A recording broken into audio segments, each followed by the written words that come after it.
င်္ဂလာပါရှင်ထူးမြတ်ကျော် travel and tour နေပြီးတော့ဆိုလိုက်ပါတယ်ထူးမြတ်ကျော် travel and tour နေပြီးတော့ခုတလပိုင်း16ရက်နေ့မှာထွက်ရှိမဲ့အစီအစဉ်လေးကိုကြီးညာပေးချင်ပါတယ်တလပိုင်း16ရက်နေ့မှာဆိုလို့ရှိရင်ပုပ္ပပကံခီးစဉ်လေးရှိပါတယ်ရှင်အဲ့ဒါလေးက3ညအိတ်ကြက်ခီးစဉ်ပါ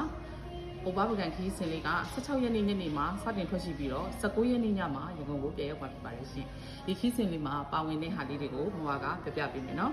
ဒီပုပ္ပပကံခီးစဉ်လေးမှာဆိုလို့ရှိရင်မွာတို့ကပုပ္ပပကံညာဦးမှာဆွဲတော့3စုရဲ့ပြည့်5ပြည့်ရဲ့ကိုတွားရောက်ဖို့မြုံမှာဖြစ်ပါတယ်ဒါအပြင်အဲ့ဒီမှာနောက်ထပ်လည်းပတ်စရာနေရာလေးတွေကိုလည်းလိုက်ပို့ပေးဦးမှာဖြစ်ပါတယ်နောက်ထပ်ဂုံတော်ကြီးဖျားနဲ့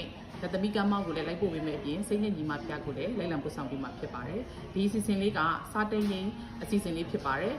တောက်လူကြီးမင်းတို့အနေနဲ့ကတောက်တက်ကားကားတွေညော်စီဝင်ကြီးတွေပေးဆောင်စရာမလိုပါဘူးတွေ့ရင်တောက်တက်တဲ့ကားကားတွေနောက်ပြီးတော့ဒီဂုံတော်ကြီးနဲ့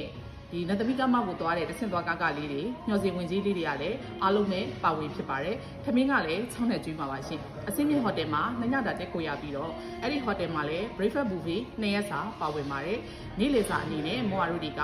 လမ်းကပကံတွေမှာချိတ်ဆက်ထားတဲ့ဆိုင်လေးတွေမှာအဝါစားစနစ်နဲ့